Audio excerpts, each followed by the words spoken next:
Well, g'day everybody, welcome to Slightly Sideways. My special guest this evening is the fabulous one, John Fenton. John's just going to say a couple of things to you, and I want you to maybe to think about an answer at the end of it. You're an All Lawson medalist. You've won 4 feature races in sprint cars. You've won a Northern Territory Sprint Car Championship with Sydney. You've been 5 times runner-up in a state championship. You've won 7 of them in speed cars. In 71, you were a runner-up in the Australian speed car title. 72, 73, 74, you were 3rd. You won 75 and 76 at Rowley Park. You make it sound good. At Rowley Park at Liverpool, on the pavement. Yeah. You've 59 feature races, the all-time greats at Claremont Speedway in speed cars. Correct, yeah. You've won 10 feature races in 1 year, with I think tied with Bill Jost and Charlie West. Yeah. In 10 title attempts, I think you placed in 8 of those on the podium. Yeah. I think Graham Jones got in there with 10 at one time, but anyway, that's the story. We can take it away from the I take it away from Graham. I think he won 10 in a season. Yep. And he wouldn't lie, I know. No, absolutely not. Yeah. You're a Claremont Speedway Hall of Famer. That's just some of the stuff you've done. What does it feel like when I say those stats to you? Well, it certainly excites you. Probably one of the greatest things when I got into the Australian Speed Car Hall of Fame, and they took us to South Australia, and we got into it, and you're here and you're in the Hall of Fame. And, not too many years back, I went to the trip where they had Thanks for the Memories with the New South Wales Speed Car Club. Yep. And they took us to Sydney, and with the help of a lot of sponsors, and one of them I think was Barry Graham. Yep. And we got there, and they gave us a hell of a night there, a trip down memory lane for all the racing we did against the New South Walesmen, because I won quite a few feature races on there, asphalt track as it was, at Liverpool and at Canberra. That made it, it made it really, it was a tough trip, but something you really enjoyed through your lifetime. It was a short span, but it only lasted 11 years. Yeah, well, it's just that was my next one. You did all this in 11 years and retired at 35. That is just incredible. Yeah. The amount of success you had. Well, because a mate of mine tells me you've always got to toughen up. Today that would be young Kevin Small. He's always had me toughen up, because we've had a few health issues, and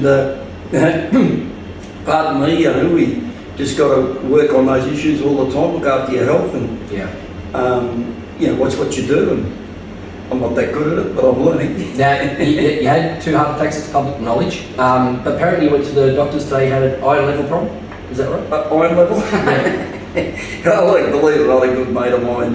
Yesterday I was at Bob Leach, the passing of him, with the funeral, and I went into Peter R. Wallace, which we spent a bit of time with Peter, and we got talking, and he talked to me about your health levels and how you look after your iron levels, and I said I've got to go and have a B needle tomorrow. And when I went to the doctor, which he uses the same doctor, I said to the doctor, look, Peter had advised me that I should keep my iron levels right. And the doctor said, but isn't that a beer? I said, it is actually. And that's what we're talking about. That's how he gets his iron levels. That's how you keep your iron levels. Absolutely, Well, that was given by Jeff Stanton, and that was the full strength. But you've got to look after your iron levels. But he said, no, that's not what we mean, and it makes it tough. But anyway, that's how it goes, and you get a lot of passerbys. And I noticed who just walked in from the, I don't think he's in the Hall of Fame, but he is in some areas. Yeah, a guy you know pretty well? Not really, no. But I've heard a lot of him. It was Wayne Kovovich. Evening, guys. How are you? I'm very well, thank you. G'day, Wayne. Sorry, I didn't see you. I didn't know You're you. sleeping behind the bar. John. That's him. You're a veteran. That's him. Waffle and willful, and none so skillful. Oh, the one-liners. He's the king of them. He is. Has he told you how ducks fart in long grass? No. They do. This is a family show. I know. And he hasn't come out with all the rest yet? No, we just started. So yeah, we just started. And he hasn't started on me? No, you've been actually spared at the minute. Mate, he's coming. Uh-oh. I don't know much about Wayne's career with it, because he came along towards the end of the 80s, and I'd retired from racing cars in the 80s, 1980 actually. 1980, yeah. I won the West Australian Speedcar Championship for the 7th time, which some quite haven't done. Neville Lance has. Right, yeah. He cricked that goal along with the great Michael Figliorini, but others are still trying. Okay. And trying they are, and they have their own dreams. And I think you know where I'm coming from there, Wayne. Oh, but they were all free, John. Free. Dreams. Dream. Dreams are free. No, there's only a few real legends in the sport, I suppose. But when we spoke before, we spoke about legends, and I said, I'm no legend. Mm-hmm. Well, we're graced with one tonight. Absolutely. Yeah, one of the greats, and he's a bit of a comedian, and according to his wife, he's a bit of a dummy. Well, I don't think all that's entirely true. Would you like me to go and bring Jan? Leave her right where she is. Need your support. Yeah, will make it harder for me. Oh, I would be, wouldn't I, If John? I was you, Wayne, I don't think you're that bright, but you should be bright enough to stay out of the wife situation. Yeah, well, we might not go there. There's some wives coming in going, I don't want to go there either. a few wedding cakes. you're not afraid of cake. And No. I'd stay out of it, you know. So, John, you started racing in 1964 in hot rods. Hot rods, yeah. Yeah. Tell us a little bit about hot rods and then on the super modifieds before you got to the speed Well, cars. I actually raced at hot rods a bit, and I bought a car from Brian Sadler, which was the car number 9, and unfortunately Brian's passed away, but he was a great guy, Yep. good man.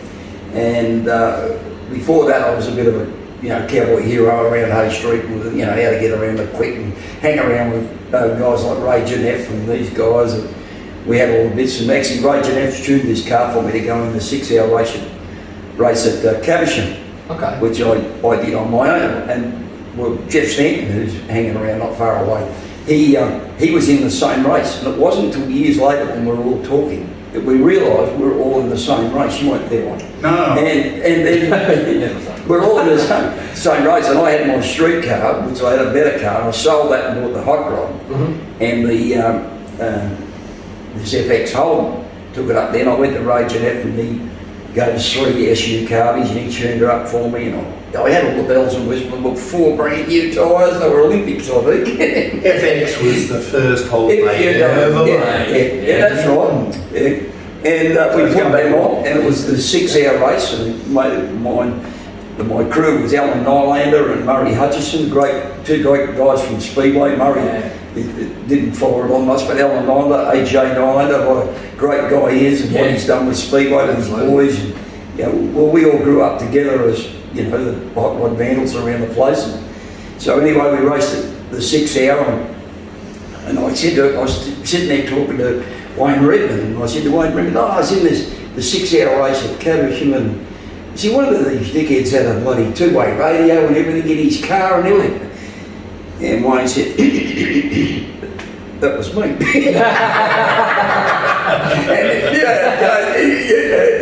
So and Stano was in the same race, and we didn't know it all until later. Yeah. Much later. But that was the fun of it. We were lucky enough to run second to Rod Donovan, and it was the year, well, it was only our ability that got us to run second to Rod Donovan, because he was real good. But the guy that gave him a hiding was Harley Pedrick, the E-type jag from Wagen. That would have been elite in that era.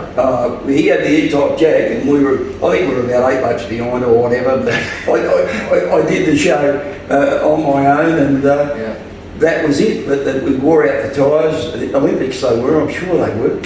Sano would know what that sort of tyre was. So there was a lot of thrills to it. And then super modifieds? Well, I had the thing from Sadler. Yep. And we raced that with it and destroyed it in quite a good manner. And who was like your influencing in speed cars to go from super modifieds to speed cars? What was the drive? Well, there was a guy called Kerry Rowe from New Zealand who was staying at the caravan park with his brother Danny when my father and my family had just opened the Perth Caravan Park there on Hale Road, just from where Kovacic lived. That's with a capital K, and the inches silent. In the vineyards and all. The old orange grower. So we get to Yeah, don't rush me so much. No, that's all right. We'll take your time. And so we get the way with the speaker. Yeah, how do you get into the speaker? Well, Kerry Rose said, look, you know, I get those hot rods, and I sold it to Bill Sullivan, who's since passed on. Yeah. It was the sidecar rider, and him and Jeff Brown come and bought that. So we decided to make a speaker with Kerry and Danny Rowe. And Right. we had the engine out of Stan Stasovich's Holden that he raced at Caversham. So we had to, you know, but known to everybody, we did use a 149. It wasn't a 179. I left all that cheating up to the other bloke. Oh, so you were accused of cheating already? Never Yeah. accused. Okay. People, no, they never I mentioned at one point. People assumed you would have taken advantage, as some did. Yes, well, after 7 state titles, you'd have to wonder, maybe, mate. One would think. Was that. we on Ripley's Believe It or Not? Yeah, but that, with I don't think so, but No, you don't it makes me giggle. Absolutely. it was serious stuff. Yeah. That motor was Yeah. a 149, and we had it modified. Get the truth out. And Tony Bartlett came on the scene, and he did the motor with us. Great job, and we had the help of Bill Watson, and you know, Mr. famed motorbike rider. And I just saw him yesterday. He's 92 now. And, Wow, and Alex Canduff, who was a great crew member with us, and another guy from my go-kart career was a guy called John Walton.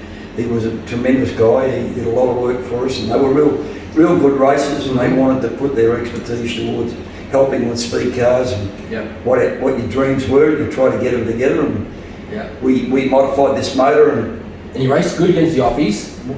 You never raced like that. Look, to work it out, I was with Jeff Stanton just a while ago, and he was raving on about the All-Offie race, Yeah. the Sydney showground. He was in the All-Offie race, and so was Bob Morgan at the time. That's Yeah. Bobby Morgan from Queensland. Tight fist. No, small. Very tight fist. Small Morgan began. He doesn't like spending his money. Very tight. Oh, yeah. Actually, Bob's got money he has to spend. I think he's got my first role. Now, I have heard good things. Yeah, so all Offie race, and they said to Morgan, I said, the reason I didn't go in the all Offie race, well, one major reason, I never had one. Yep. We had the Holden, the people's car.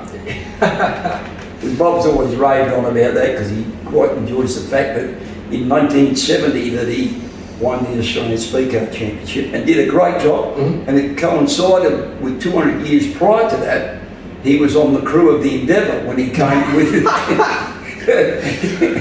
came with James Cook. Is that right? Wow. Yeah. He's got eye for So, very knowledgeable man, you know. He's a poet and he doesn't know it. He's one of those guys.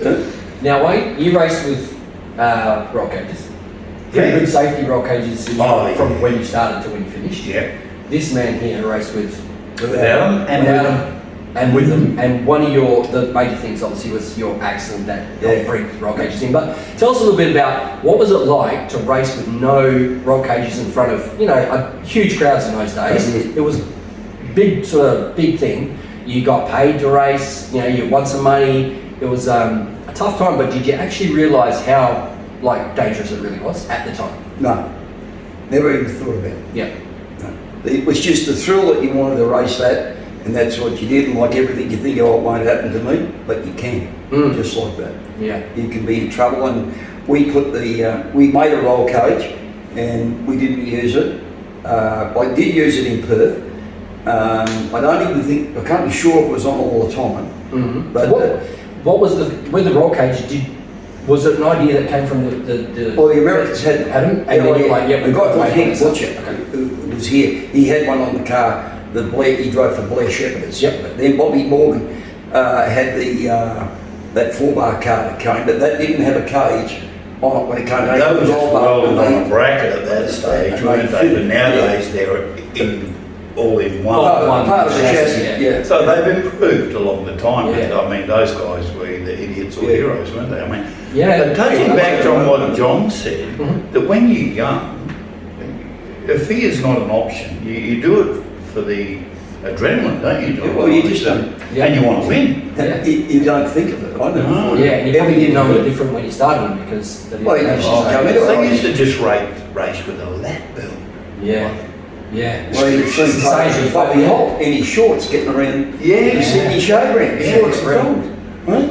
Yeah. Right. Now you had a big accident, I did, yeah. but it wasn't. Head injuries. Yeah. He's got Whistler's disease. Did you know that? No, I didn't. Well, we're going to tell you about it. Okay, we can hear a story. Yeah, what's I'm with sure the coming wig? Well, we both think we got it. up. Right. And it's It's not a caused, full wrong, you know. it's caused by head injuries.